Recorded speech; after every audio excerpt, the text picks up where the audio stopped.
Hello guys, Radhe Radhe. कैसे हो आप सब? आई होप आप सब अच्छे होंगे।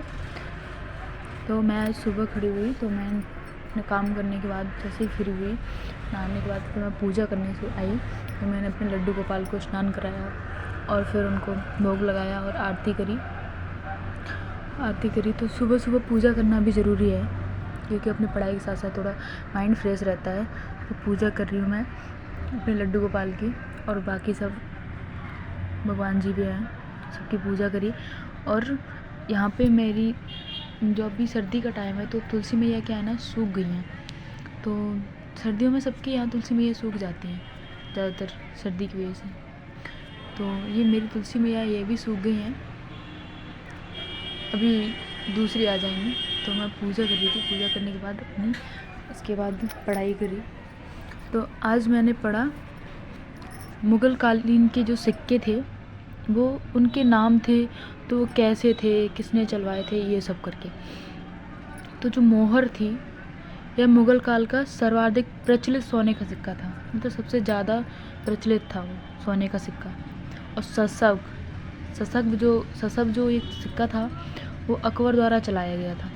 सबसे बड़ा सोने का सिक्का था, यह 101 तोले का था। उसका वजन कम से कम 1 तोले था, 101 तोले। इलाही, ये भी एक सिक्के का नाम था, इलाही। यह सोने का गोल आकार का सिक्का होता था, गोल आकार का। रहस्य, यह गोल एवं चौकोर दोनों तरह का सिक्का सोने का सिक्का होता था। यह 5.5 तोले का होता था, 5.5 तोले का एक सिक्का 5.5 तोले का होता था। अतमाह, एक अतमाह था, मुग़ल कालीन ये सिक्के हैं। अतमाह 25 तोले के सोने का सिक्का था, एक सिक्का 25 तोले का था। और बिनसात, ये 20 तोले का होता था। रुपया, जिसे अपन रुपए बोलने लगे हैं, इसके रुपया चांदी का सिक्का होता था। और एक और होता था जलाली, जो चांदी का सिक्का था। जलाली भी चांदी का सिक्का था। और दसब, चरण, चंदन, दह, कल व सूखी सभी चांदी के सिक्के थे। मुग़ल काल में अर्थव्यवस्था का आधार चांदी का रुपया था ज़्यादातर।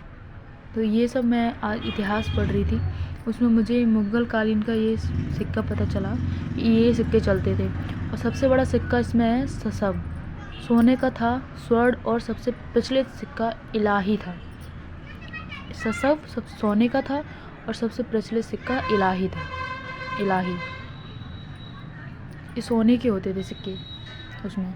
तो मैंने यही सब पढ़ाई करी इतिहास में। और इतिहास पढ़ने के बाद फिर मैं इतिहास पढ़ रही थी तो और इतिहास में मुझे पता चला कि जो अपनी संडे की छुट्टी होती है, रविवार की जो छुट्टी होती है, वो कब से शुरू हुई। इसकी शुरुआत 1843 ईस्वी में हुई, तब से ये संडे स्टार्ट हुआ है, 1843 से। इतिहास में अपने जो वो हैं वेद, तो ऋग्वेद, यजुर्वेद, सामवेद और अर्थवेद। सबसे प्राचीन वेद है ऋग्वेद एवं सबसे बाद का वेद अर्थवेद।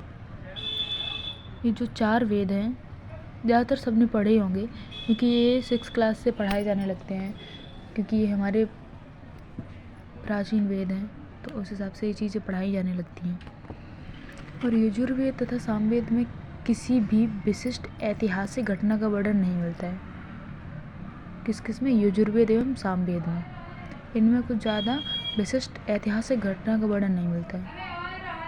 मैं तो यही कहती हूँ कि मैं भी अपनी पढ़ाई करती हूँ, मेरे साथ साथ आप भी पढ़ाई करोगे तो मुझे बहुत अच्छा लगेगा। Thank you.